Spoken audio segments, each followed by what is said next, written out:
Hi, Wycliffe Barrett, Explain Dedicated. Today we're looking at the Thrander de Havilland Beaver DHC.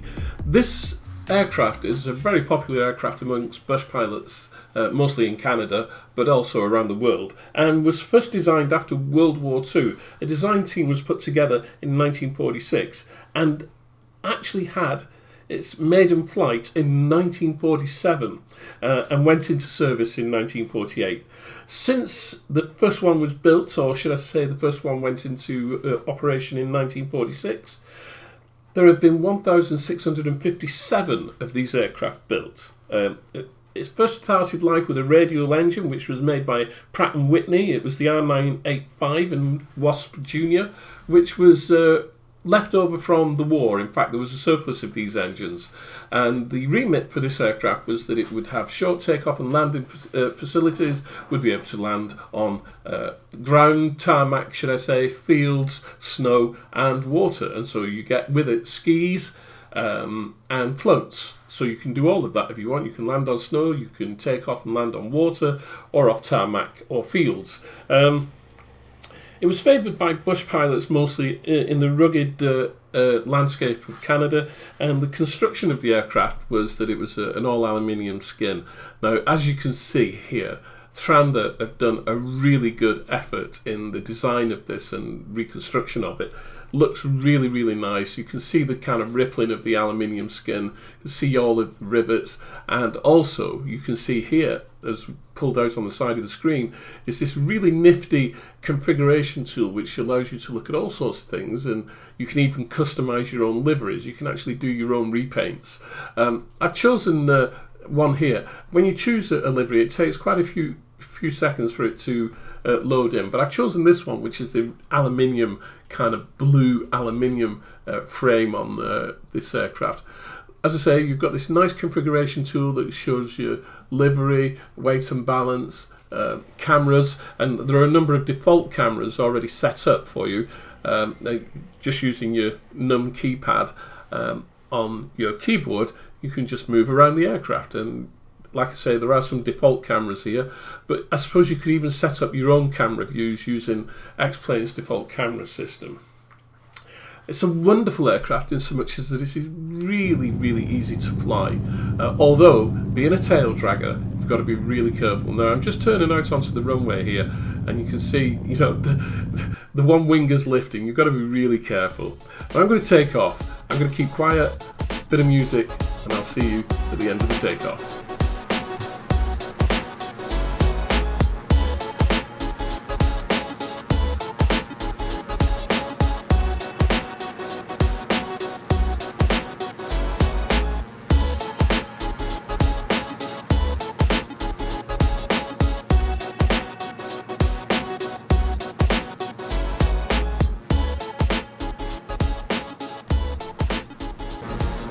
You will have noticed when I took off there, I had quite a bit of right rudder, and that's compensating for, believe it or not, the torque of the radial engine.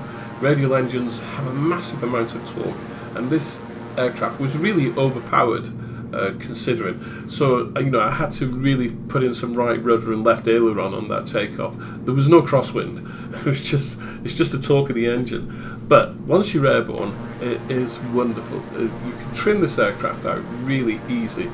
It feels a bit sluggish on the controls, so, you know, it's not maybe as responsive maybe as even a Cessna. But then again, it is a lot larger. You know, it's a six-seater. You can carry 6 passengers. One thing I did notice with this chrome skin was those strange artifacts coming off the antenna there. I don't know whether you could see that. But, you know, it's not a deal breaker, and it's only with that particular livery. So I changed livery mid-flight. I went into here and I decided to change just to the normal default livery.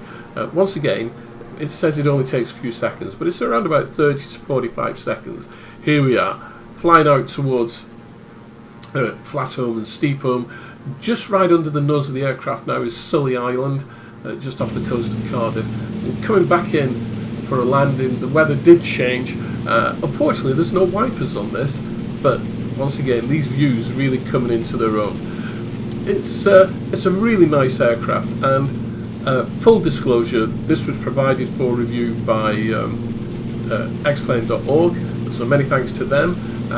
As I say, it's so easy to fly. I don't fly VFR, general aviation aircraft, enough. I wish I did.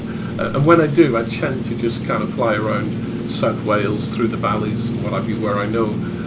And the beauty of VFR flying is that you're flying by visual flight rules. So literally you're just looking out of the window. And if you know where you're flying, that's great. If you don't know where you're flying, then you can get yourself into a bit of trouble. But here we are, we're coming into land at Cardiff.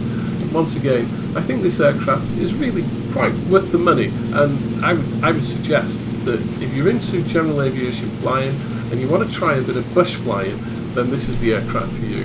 It's really nice, but beware, it can bite you in the backside, especially on landing. Now, I attempted this landing twice. I will say this landing was twice because it's a tail dragger, and you can't land on all three wheels. You've got to land on two wheels first, and that's when things get a little bit hairy, especially if the weather is a little bit bad.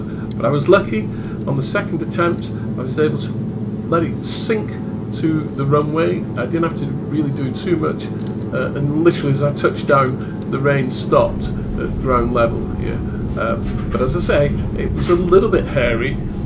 Could have been a lot worse, but once again I managed it. And then as I came to the turn-off here for general aviation parking, it started raining again, which was really quite strange. So how much does the aircraft cost? Well, if you buy it now, there's a little bit of a discount, 13% discount. It'll cost you $34.95. If you already own the Beaver from X-Plane 11, you get a further discount. I can't quite remember how much that is. I think it's something like 30% off. So yeah, it's not bad. It's a good deal. Here you see it again with all the covers on and the tie downs, which you can configure through that configuration panel. And once again, you can get it from xplane.org. I think it's a really nice aircraft. If you're into general aviation or even bush flying, then this is the one for you. Short takeoff and landing capabilities, 8K textures throughout. It's all been redone for X-Plane 12. Hope you enjoy the review. We'll see you soon. Cheerio.